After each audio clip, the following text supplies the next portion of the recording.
भारतीय डायस्पोरा, भारतीय lobby Washington DC के अंदर इतनी स्ट्रांग है, भारत को आज की डेट में अमेरिका इग्नोर नहीं कर सकता। और मैं फ्यूचर के लिए एक आपको आज बात बताना चाहूंगा।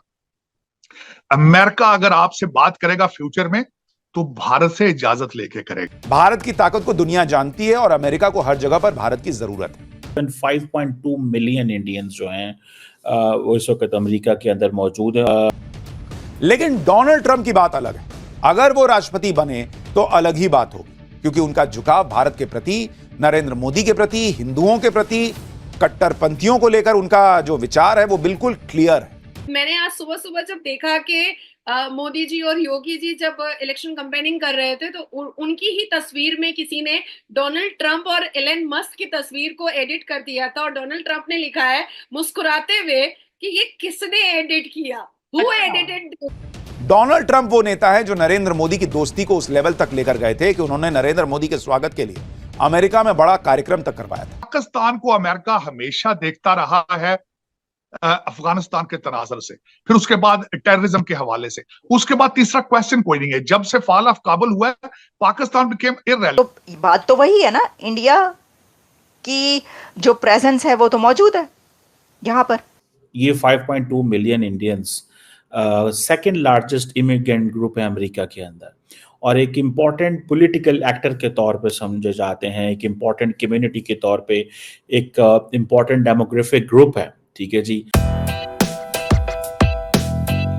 और अभी जो सिनेरियो अमेरिका में इलेक्शन में है, जैसे भारत में मोदी और योगी की जोड़ी को बहुत सराहनीय किया जाता है, मोदी और योगी की जोड़ी को बहुत पसंदीदा और प्रिय कहा जाता है, और एक कंपैटिबिलिटी दोनों की मिलती है, एक माइंड का जो अफेक्शन है जो दोनों का वो जैसे मिलता है मोदी और योगी का, वैसे ही हम देख रहे हैं कि ट्रंप का और एलन मस्क का हम लोग देख रहे हैं कि बहुत अच्छी कंपैटिबिलिटी दिख रहा है। और मैंने आज सुबह सुबह जब देखा कि मोदी जी और योगी जी जब इलेक्शन कैंपेनिंग कर रहे थे, तो उनकी ही तस्वीर में किसी ने डोनाल्ड ट्रंप और एलन मस्क की तस्वीर को एडिट कर दिया था, और डोनाल्ड ट्रंप ने लिखा है मुस्कुराते हुए कि ये किसने एडिट किया, हु एडिटेड।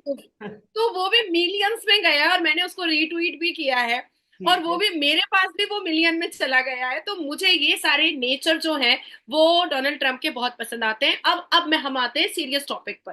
ठीक है कि डेफिनेटली हमारे भारत के इलेक्शन, मतलब जाहिर बात है, अभी आप ये बात स्टार्ट करने लगी हैं, मैं बिल्कुल खामोशी से सुनूंगा, लेकिन एक चीज जो मैंने नोट किया वो भी आप साथ ही कवर करिएगा कि इलेक्शंस अमेरिका में चल रहे हैं, और मैंने ये देखा है कि वहां पे अगर ट्रंप की बात करें तो वो भी 2-3 दिन पहले उन्होंने स्टेटमेंट दी कि भाई मैं हिंदुओं पे जो जुल्म हो रहा है उसके ऊपर, उसके खिलाफ मैं अपना कंपेन करूंगा, उन्हें प्रोटेक्ट करूंगा। बकायदा कुछ विजुअल्स हैं जो कि स्क्रीन पे नजर आ रहे होंगे देखने वालों को, कुछ फोटोज हैं कि डोनाल्ड ट्रंप बकायदा तौर पे हिंदुओं के साथ बैठे हैं, कम्युनिटी के साथ बैठे हैं, खाना खा रहे हैं, जमीन पे बैठ के खाना खा रहे हैं। यानी कि कहीं ना कहीं ये दिखता है कि इलेक्शन चाहे अमेरिका में है, लेकिन जरूरत है कहीं ना कहीं इंडियंस की या हिंदू कम्युनिटी की, कहीं ना कहीं बहुत ज्यादा जरूरत है। तो ये जानने वाली ये बात है कि 2015 के एक सर्वे रिपोर्ट के हिसाब से यूएस में हिंदू के पॉपुलेशन बहुत बढ़ रहे थे। ये 2015 का सर्वे रिपोर्ट है, वो भी ग्लोबल सर्वे रिपोर्ट है कि अमेरिका में हिंदू पॉपुलेशन इतना बढ़ गया था कि वो लार्जेस्ट फोर्थ फेथ में आ चुका, अब आती है बात कि हालांकि अभी भी अगर हम पॉपुलेशन हिंदुओं की देखें तो वो 1% है, ओनली 1%।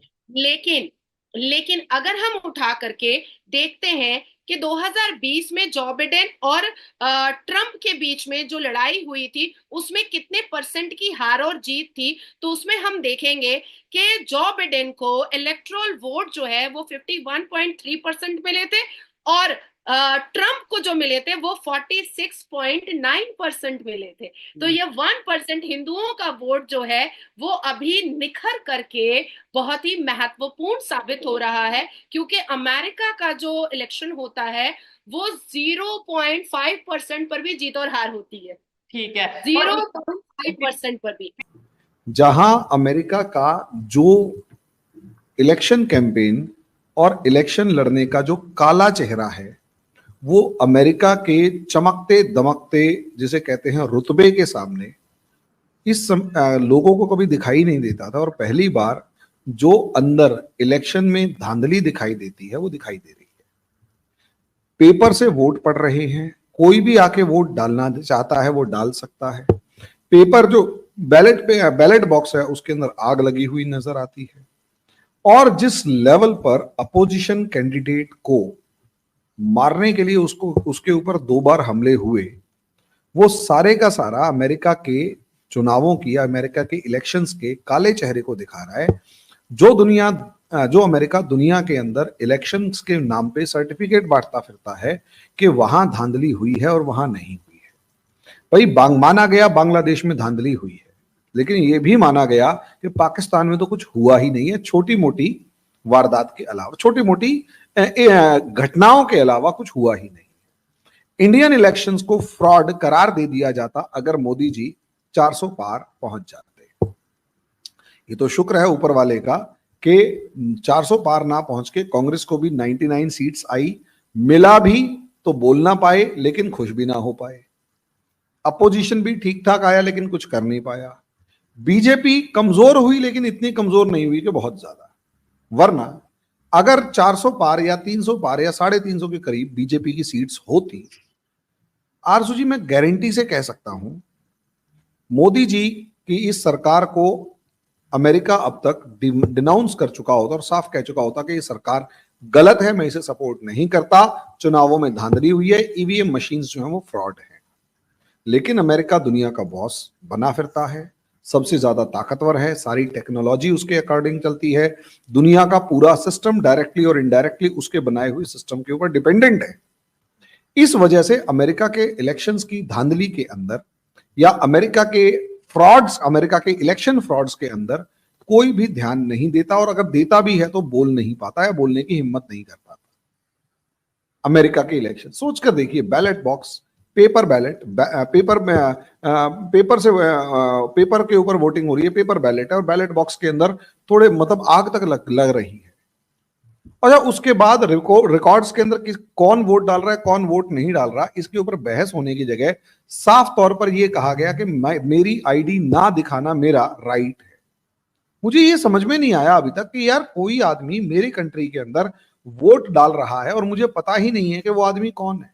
मैं ये नहीं जानना चाहता कि वो वोट उसने किसको डाला, वो उसका राइट है कि वो वोट किसको डाल रहा है, किसको नहीं डाल रहा। लेकिन ये तो मेरी कंट्री का राइट है ना कि कौन वोट डाल रहा है और कौन नहीं डाल रहा। जो वोट डाल रहा है क्या वो मेरी कंट्री का ही सिटीजन है या नहीं है, मुझे ये देखना है। अमेरिका के अंदर ऐसा कोई प्रोविजन ही नहीं कई स्टेट्स में। अच्छा 50 स्टेट्स है, 50 51 50, अब तो मेरे ख्याल से 51 हो गए थे, होने वाले हैं। 50 के 50 स्टेट्स के अंदर रूल्स अलग अलग हैं, काउंटिंग के सिस्टम्स अलग अलग है, वोटिंग पैटर्न अलग अलग है। अब उन अलग अलग के अंदर भी काउंटी स्टेट्स, जो मतलब बहुत से ऐसे जो क्या कहते हैं बाउंड्री स्टेट्स होते हैं, स्विंग स्टेट्स होते हैं, उनको अगर छोड़ दिया जाए तो कुछ डोमिनेटिंग स्टेट्स हैं जो डेमोक्रेट्स को ही सपोर्ट करते हैं और कुछ डोमिनेटिंग स्टेट्स हैं जो रिपब्लिकन्स को ही सपोर्ट करते हैं। अब स्विंग स्टेट्स की अगर बात कर ली जाए तो असली खेल तो स्विंग स्टेट्स कर रहे हैं। अब आप अंदाजा लगाकर देखिए कि एक स्टेट ऐसा है जो स्विंग स्टेट है। बिल्कुल। अभी मैं दूसरे सवाल का जवाब मैं दे दूं, उसके बाद मैं आपका सवाल लूंगी। अब आती है बात कि जो बिडेन ने बिल्कुल तुरुप का इक्का खेला और उन्होंने सोचा कि जो बिडेन पर जितनी भी क्वेश्चनेबल और ऑब्जेक्शनेबल मार्क थे उसको खत्म करने के लिए और हिंदुओं के वोट को अट्रैक्ट करने के लिए उन्होंने कमला हैरिस को खड़ा किया। और कमला हैरिस ने लास्ट 6 मंथ से अपने हिंदू एंसेस्टर्स, अपने हिंदू रिलेटिव्स, अपने हिंदू एक्वेंटेंस का उन्होंने प्रचार करना स्टार्ट कर दिया था और उन्होंने कहना स्टार्ट कर दिया था कि उनके जो एंसेस्टर्स हैं वो हिंदुओं से मिल रहे थे। लेकिन बात यहाँ पर आती है कि ट्रंप ने अपने सारे ट्रंप खेल दिए ट्रंप ने अपने सारे ट्रंप खेल दिए इस इलेक्शन को जीतने के लिए। हालांकि अगर मैं 2016 का स्टेटमेंट ट्रंप का उठाऊं तो भी वो हिंदुओं के लिए बहुत ज्यादा उनके अंदर इमोशन पाया गया था। मैं 2021 का अगर स्टेटमेंट उठाऊं तो हिंदुओं के लिए उनके अंदर बहुत सारे जज्बात पाए गए थे। लेकिन कमला हैरिस ने अपने एंसेस्टर्स तो बताए हिंदुओं के, अपने ब्लड रिलेशंस तो बताए हिंदुओं के, लेकिन हिंदुओं के पक्ष में उन्होंने एक भी बात नहीं बोली जिससे हिंदू कन्विंस हो सकते थे कि हाँ कमला हैरिस अगर जीत करके आती हैं और वो प्रेसिडेंट बनती हैं तो वो हिंदुओं के पक्ष में कोई काम करेंगी।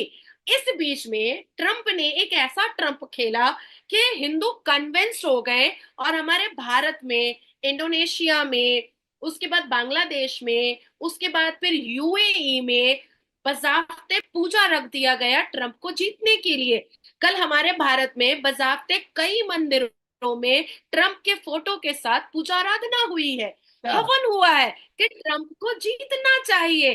कई ऐसे दृश्य और कई ऐसे विजुअल्स और कई ऐसे इंडियन चैनल पर न्यूज चले हैं जहां पर पंडित जी हैं, महंत हैं, संत हैं, प्रभु जी हैं, गुरु जी हैं, वो लोग बैठ करके ट्रंप के फोटो पर तिलक लगा रहे थे और कह रहे थे कि इसको जीतना चाहिए। अब आती है बात शोएब कि क्यों जीतना चाहिए, इधर क्यों मैं इंडिया एक ऐसा। बात ये कहना चाहूंगा कि अगर 2 3 4 स्टेटमेंट्स देने से एक कम्युनिटी इतनी मोहब्बत करती है, अगर इतना मतलब सपोर्ट करती है कि भाई अगर उनके उनके हक में कुछ स्टेटमेंट दे दें, तो अगर वाकई में दिल से अगर कोई भी, कोई कंट्री हो, कोई इंडिविजुअल हो या कोई लीडर हो, कोई पॉलिटिशियन हो, किसी कम्युनिटी को इस तरीके से, उस कम्युनिटी को इस तरीके से सपोर्ट करे, चाहे वो इस टाइम मुश्किल में है, पाकिस्तान में कोई कम्युनिटी मुश्किल में है, कहीं पे वो कम्युनिटी पावर में है, तो हम अगर सपोर्ट करें तो मैं ये समझता हूँ। इवन एक चीज मैं यहाँ पे शेयर करना चाहूंगा नादिया जी, मैं अपनी पर्सनल एक जो मेरा एक्सपीरियंस है शेयर करना चाहूंगा।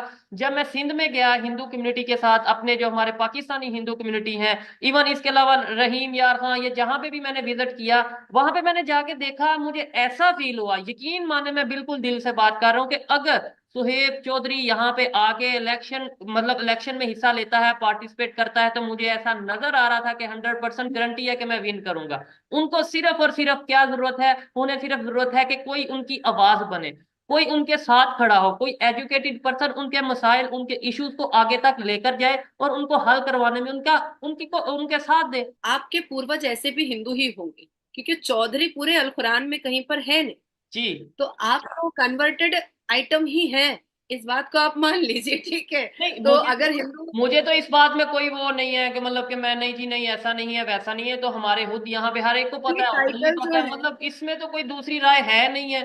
और इवन इसके अलावा मैं आपको ये भी बता दूं, हम माइग्रेट होके, बहुत से ऐसे लोग हैं, बहुत सी ऐसी फैमिलीज हैं जो इंडिया से माइग्रेट होके पाकिस्तान। अब मुझे ये समझ में नहीं आया स्विंग स्टेट है ही कैसा।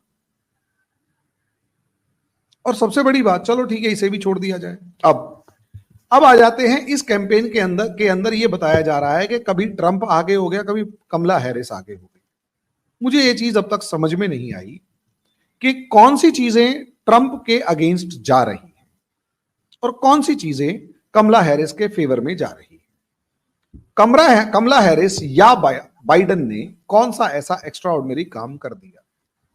अगर कमला हैरिस जैसी एक इनकम्पिटेंट लेडी को, और उससे पहले बाइडन जैसे एक बीमार इनकम्पिटेंट पर्सनैलिटी को 4 साल तक अमेरिका अपने राष्ट्रपति की फॉर्म में झेल सकता है, तो माफ कीजिएगा उस देश के लोगों के ऊपर मुझे शक होता है कि whether really they are smart people और नॉट।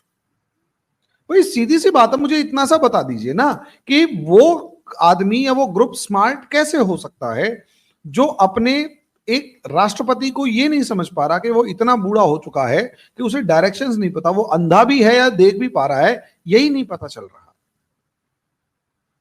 कई बार तो यहां तक है कि शायद किसी बंदे को, बाइडन बीमार था और वो आ नहीं पाया, तो उस मीटिंग के अंदर किसी बंदे को मास्क पहना के भेज दिया गया। वो किससे हाथ मिला रहा है, किसको हाथ देख के हाथ हिला रहा है, उसे पता ही नहीं लग रहा। G7 जैसी एक इंटरनेशनल मीटिंग के अंदर वो कहां देख रहा है और कहां जा रहा है पता ही नहीं है। जॉर्जिया मेलोनी ने उसकी बेइज्जती होते हुए कैसे बचाया वो दुनिया ने देखा, लेकिन वही है ना, क्योंकि वो ताकतवर है, समर्थ को नहीं दोष गोसाई, यही वाली बात है कि ताकतवर के ऊपर उंगली उठाने से पहले आपको सोचना पड़ेगा कि कहीं वो उंगली टूट ना जाए। अब आ जाते हैं कमला हैरिस के ऊपर। मुझे समझ में नहीं आ रहा कमला हैरिस की ऐसी हम कौन सी वाली क्वालिटी को देखें। हिलेरी क्लिंटन जियोपॉलिटिकल एक्सपर्ट थी, Barack Obama was also an expert, Trump जो है कुछ भी एक बड़ा बिजनेसमैन है। What is Kamala Harris? ये लोग कमाला कमाला बोलते हैं, but she is not Kamala, she is Kamala. भाई इंडियन नेम है तो इंडियन ज्यादा बेटर तरीके से बता सकते हैं ना। कमला हैरिस, हमारे यहां कमला होती है, कमाला नहीं होती है। अगर वो नाम इंडियन है तो कमला हैरिस, चलो ठीक है कमला हैरिस। अब बाइडन को झेल लिया तो भाई कमला हैरिस की अपनी क्या अचीवमेंट है? चलो बाइडन फिर भी एक पॉलिटिकल एक्सपर्ट था, जियो पॉलिटिकल एक्सपर्ट था, वो वाइस प्रेसिडेंट रहा था, उसे एक्सपीरियंस था। मगर 4 सर साल ये तक- भी तो, सॉरी आपकी बात Yes. काट रही हूँ, लेकिन सर ये भी तो कहा जाता है कि ओबामा बेसिकली जो है वो सरकार या गवर्नमेंट चला रहे थे और अभी भी बस वही चलाएंगे, तो मैं सामने यही- कोई नहीं हो। यही तो चाहता हूं कि इतना बड़ा सुपर पावर एक प्रॉक्सी प्रेसिडेंट के हाथों में है।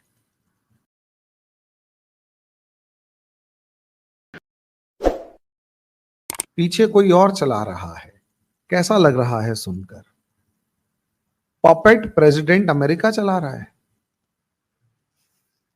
कितना अच्छा लगेगा? Very good.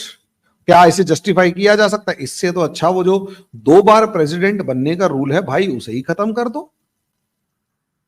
अगर आपके पास, पूरी पार्टी के पास कोई ऐसा कैंडिडेट नहीं है जो बराक ओबामा के बाद डेमोक्रेट्स की तरफ से प्रेसिडेंट बन सके और बराक ओबामा को काउंटर कर सके, और बराक ओबामा इतना ताकतवर है कि वो तो एक प्रेसिडेंट जो है वो प्रॉक्सी बनाकर दूसरा प्रेसिडेंट भी प्रॉक्सी बनाने की तैयारी कर रहा है, और अमेरिका इस तरीके के प्रॉक्सी प्रेसिडेंट को झेलने के लिए तैयार है,